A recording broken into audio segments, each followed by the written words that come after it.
Hi guys, I'm going to go over your remediation paper with you. Please make sure that you have done the remediation paper already by yourself. Give it a try to see how much you remember. If you can't remember anything from the unseen forces test, then please go back and watch my review video before you do the remediation paper. That'll help you remember stuff. And then after you've given the remediation paper your best try, then please watch this video, and this is for you to correct it and see if you got stuff right, okay? After we're done with this video and you've corrected your remediation paper and you don't have any more questions, then take the remediation paper to your teacher, whether it's me or Miss Jacobson or Miss Olson, and then we will give you the retake, okay? Alright, so let's start right here. It says, with number 1, it says, will the magnets attract or repel? So opposites attract, and in this picture, I'm trying to get it to show on my screen. Here we go. In this picture, we're putting another magnet on top of this one, and you can see that the North Pole is lined up with the South Pole. Since opposites attract, we know that these two magnets are going to snap together. So for number 1, we're going to put attract. Okay. Number 2, it says, I rub a balloon on my hair and then bring the balloon close to the can. The can moves towards the balloon. So this is just like when we rubbed the pipe with the cloth. And then remember, the cloth gave electrons to the pipe. And then when you put the pipe next to the can rolled towards the pipe, right? This is the same thing except for it's with a balloon instead of a pipe. So this is too dark. So I'm actually going to draw it. Here we go. I'm going to draw it down here. The same kind of picture so you can see what I'm drawing. Here's my can and there's my balloon. Okay, so to start out with, we've got pretty much equal numbers of protons and electrons, okay? So I'm just going to draw 2 positives and 2 negatives in both the balloon and the can. In real life, they have like billions of protons and electrons in them, right? Billions of positive and negative charges, but we're just going to keep it simple and draw 2 positives and 2 negatives, okay? Now, when you rub the balloon on your hair, the balloon is greedy and steals electrons from your hair, okay? It's kind of like that kid at a parade who will like just try and gather all the candy they're throwing at a parade. That's what the balloon is. It's greedy, and it takes the electrons from your hair. Not all of them, but a lot of them. So that's why I drew lots of negative charges in the balloon. Now, the negative charges in the can do not want to be next to the negative charges in the balloon. So they actually scoot over to the edge. So all the negative charges in the can, they're going to be scooted over away from the balloon. That exposes just the positive charges. I'm going to make this one positive just to illustrate that, okay? So we've got positive charges exposed next to the balloon. Do the negatives in the balloon want to be next to the exposed positive charges in the can?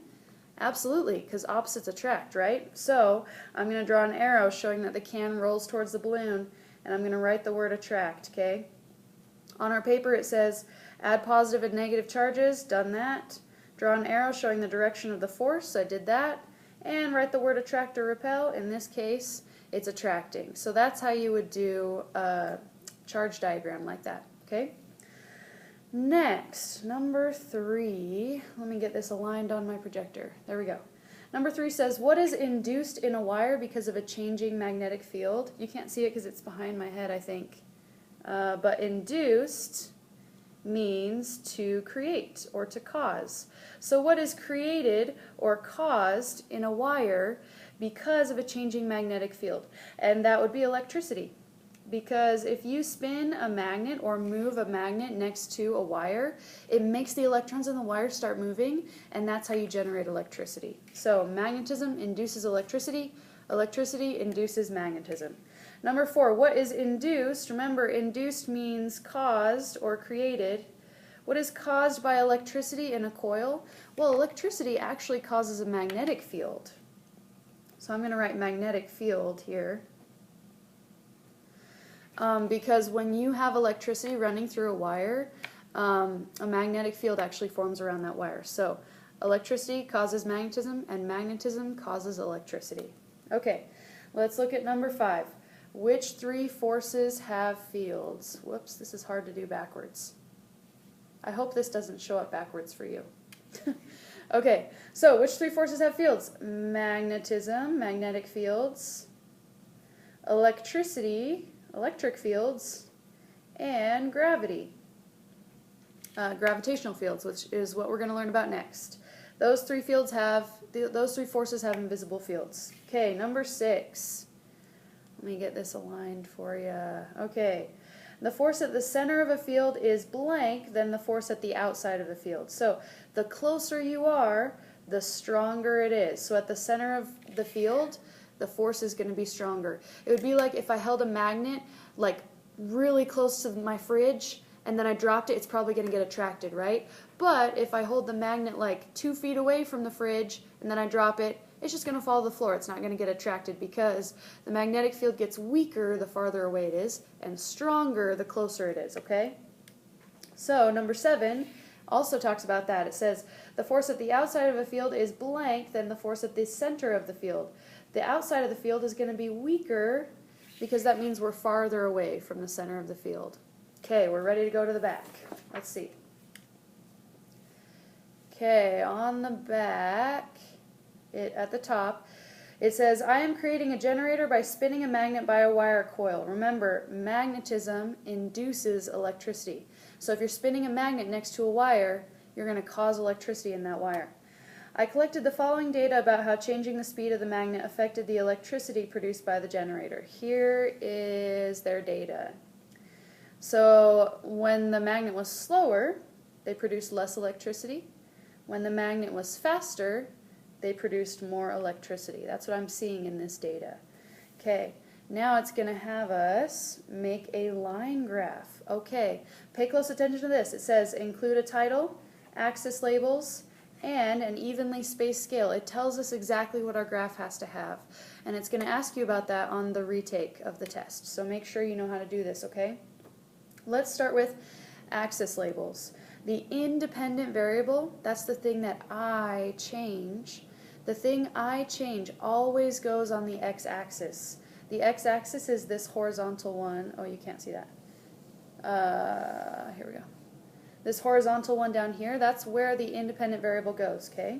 In this case, we can't change the electricity produced, not directly anyway, but we can change how fast we spin the magnet.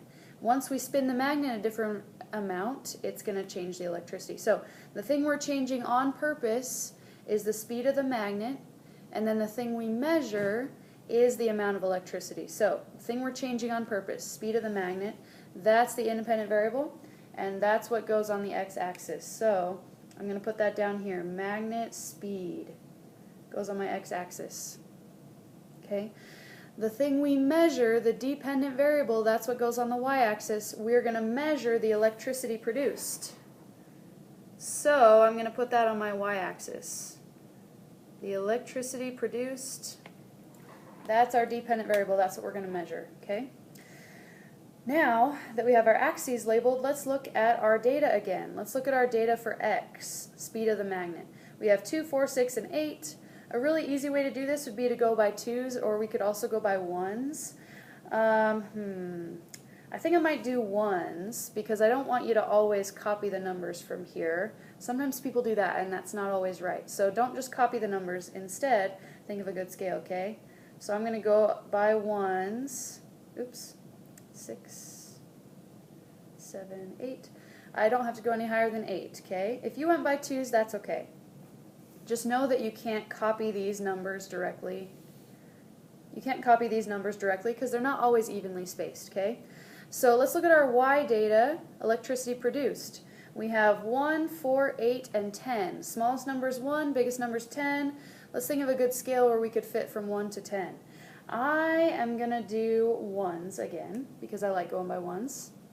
But you could do it by 2s if you wanted to. So always start at 0 on the corner, okay? And so this is 0, 2.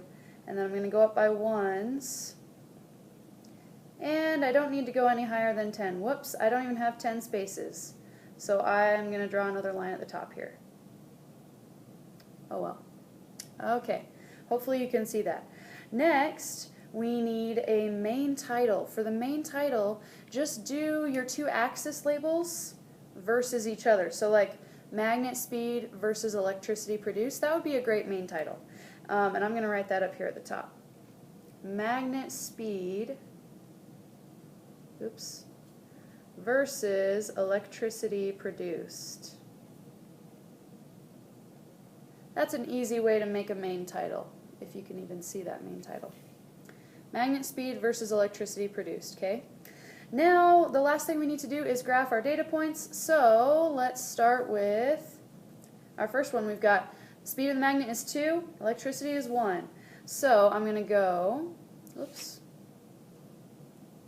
find 2 on my x-axis, trace it up to 1 on my y, and make a dot. If this part is easy for you, you can skip ahead like probably 15 or 20 seconds in the video, okay? My next point is 4 and 4. So I'm going to find 4 on the x-axis, trace it up to my 4 on the y, and make a dot. My next point is 6 and 8. So I'm going to find 6 on the x-axis, trace it up to 8 on the y, and make a dot. My last point is 8 and 10. So I'm going to find 8 on the 8 on the x-axis. If you could see that, there we go. And trace it up to 10 on the y, make a dot. I had to add my extra line in there. Now we don't connect the line to the 0 unless it says 0, 0 in the data. Instead, we just start with the first dot and connect all the dots from left to right like that, okay? And that's showing exactly what I thought when I looked at the data, right? It's showing that less magnet speed equals less electricity, and more magnet speed equals more electricity. So our graph shows us that, just like we thought, right? Number 9, let's see. Number 9 says, what happens to the amount of electricity produced when you increase the spinning speed? Well, that's what I just said, right? If you increase the spinning speed, you produce more electricity, as it shows up here, right? So, when you increase the spinning speed, the electricity increases. The electricity increases. Okay, oops, wrong way. This is hard to do backwards. Okay, number 10. Which speed that you tested would be best for making a generator? Well, if you want to make a generator, you probably want it to produce lots of electricity. So let's pick the magnet speed that produced the most electricity, which in this case is going to be 8. Okay, when we had it at 8, when we had it at 8, it produced the most electricity in this case, okay? Now, number 11, last one. Almost made it. Number 11 says, match the advantage or disadvantage with the type of model. So we have models that are a graph, like this one that we just made, right? And we have models that are a picture. For example, let me draw a picture model really quick. Like a magnetic field model like this. That would be a picture model, okay? Let me scoot that over so you can see. Okay, so we have the graph model up here, and we have the picture model down here, okay? So, which one uses numbers? That would be the graph, which is A. Which one can show the direction of a field? That would be the picture, which is B. Which one shows a relationship between two variables? A graph does that because remember how we had the independent variable on the x and the dependent variable on the y? So it shows how the independent variable and the dependent variable are related to each other. So a graph shows a relationship between two variables, okay? And the graph is A.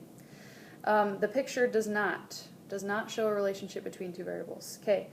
Last one, doesn't use numerical data. That means doesn't use numbers. That would be the picture. The picture does not use numbers, okay? So, oh, you can't even see that, huh? Let's get that over. Nope. There we go. Okay, so for that one, you should have had A, B, A, B, okay? Awesome, with A being the graph and B being the picture. Okay, so I hope that was helpful. If you have any other questions, please ask your teacher before you do the retake, okay? And good luck. We want you all to get 4s on this.